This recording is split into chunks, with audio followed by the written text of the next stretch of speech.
మంచు కుటుంబంలో మంటలు ఇంకా చల్లారడం లేదు. గత నెలలో భగ్గుమన్న అగ్గి ఇంకా మండుతూనే ఉంది. మంచు మనోజ్ తాతయ్య నాయనమ్మల సమాధుల వద్దకు వెళ్లేందుకు ప్రయత్నించడంతో మోహన్ బాబు విష్ణుల బౌన్సర్లు అడ్డుకున్నారు. దీంతో అక్కడ ఉద్రిక్తత ఏర్పడింది. పోలీసుల అనుమతితో మనోజ్ దంపతులు నివాళులర్పించారు. మంచు మనోజ్ కోర్టు ధిక్కరణకు పాల్పడ్డాడంటూ పోలీసులకు ఫిర్యాదు చేశారు మోహన్ బాబు. డైరీ ఫామ్ దగ్గర గేటు దూకి లోపలికొచ్చాడని కంప్లైంట్లో ప్రస్తావించారు.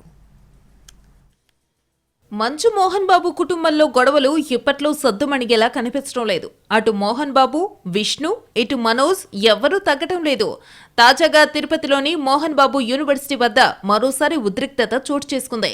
సినీ నటుడు మంచు మనోజ్ లోపలికి వెళ్లేందుకు ప్రయత్నించడంతో పోలీసులు అడ్డుకున్నారు. తాత, నాయనమ్మ సమాధులను చూసేందుకు ఎవరి అనుమతి కావాలి అంటూ పోలీసులతో వాగ్వాదానికి దిగాడు మనోజ్.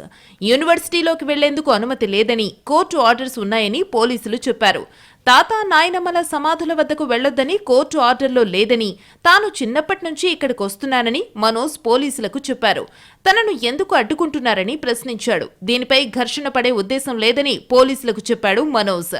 అనవసరంగా రాద్ధాంతం చేయొద్దని, అనుమతిస్తే సమాధుల వద్దకు వెళ్లి దండం పెట్టుకుని వచ్చేస్తానని విజ్ఞప్తి చేశాడు. ఉన్నతాధికారులతో మాట్లాడిన పోలీసులు లోపలకు అనుమతించలేదు.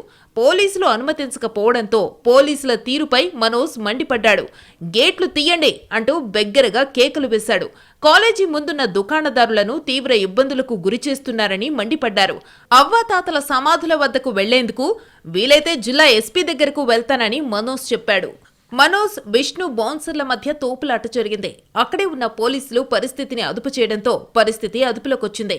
పోలీసులతో చర్చల తర్వాత మనోజ్ దంపతులు బందోబస్తు మధ్య తన తాత, నాయనమ్మ సమాధుల వద్దకు వెళ్లి నివాళులర్పించారు.